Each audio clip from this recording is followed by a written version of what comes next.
আলহামদুলিল্লাহ রমজানগুলো কিন্তু খুব দ্রুত চলে যাচ্ছে। আর এবারে রমজানে একটুও কষ্ট মনে হচ্ছে না, বোরিং মনে হচ্ছে না, গলা শুকিয়ে যাচ্ছে।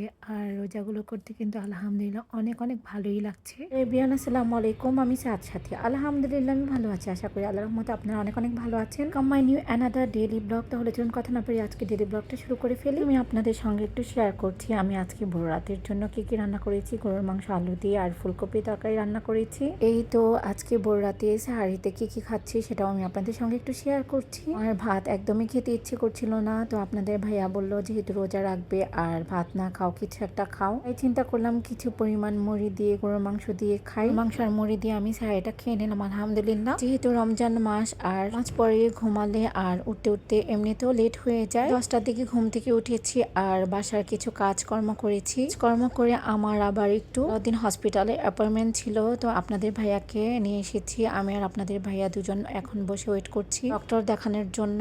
আর এই তো শুয়ে আছি। আর ওয়েটের সময় যেন এমনিও কাটে না। আর কোথাও গেলে ওয়েট করতে এমনিতেও অনেক বোরিং লাগে, কিন্তু যখন ওয়েট করার তখন তো করতেই হবে, কি আর করার। হোক ডক্টর দেখিয়ে এখন আমরা বাসার দিকে রওনা দিচ্ছি, যেহেতু আমরা রোজা। আমার বাসায় যে কিছু ইফতারের আয়োজন করতে হবে, আর আজকে ইফতারি তেমন বানাবো না। এই যে ফ্রোজিং চিকেন নাগার্স আর হচ্ছে সমোচা আছে, এগুলো বের করে ভেজে নেব। তো আমি অফ ক্যামেরাতে চিকেন নাগার্স আর সমোচা আমি ভেজে নিয়েছি। আর আপনাদের ভাইয়া দুটো মজো নিয়ে এসেছে। আর একটু ভাজা পোড়া খেলে আমাদের মজো বা বেনাপ খেতেই হবে। আর এটাতে যে এতটা তৃপ্তি পাই যা বলার বাহিরে। মানে এগুলা খেলে শরীরের অনেক ক্ষতি হয়, কিন্তু এগুলোই ভালো লাগে আর করার। আর ইফতারি করে নামাজ পড়ে বসেছি। আপনাদের ভাইয়া আবার বাহির থেকে নামাজ পড়ে আমাদের জন্য কোন আইসক্রিম নিয়ে এসেছে আর ছেলের জন্য চকোফান বিস্কিট নিয়ে এসেছে, কারণ এই চকোফান বিস্কিটটা ছেলে অনেক পছন্দ করে। যাই হোক এখন আমি একটা আইসক্রিম নিয়ে নিলাম, এরপর ছেলে নিয়ে নিচ্ছে আর তিনজন একসঙ্গে খাচ্ছি, একটু ভিডিও করে নিলাম। আজকের ভিডিওটা যদি আপনাদের সবার কাছে ভালো লেগে থাকে please like comment and share করতে একদমই ভুলবেন না। ফলো বাটনে ক্লিক করে রাখবেন কিন্তু। এখানে শেষ করছি, ভালো থাকবেন সবাই, আল্লাহ হাফিজ।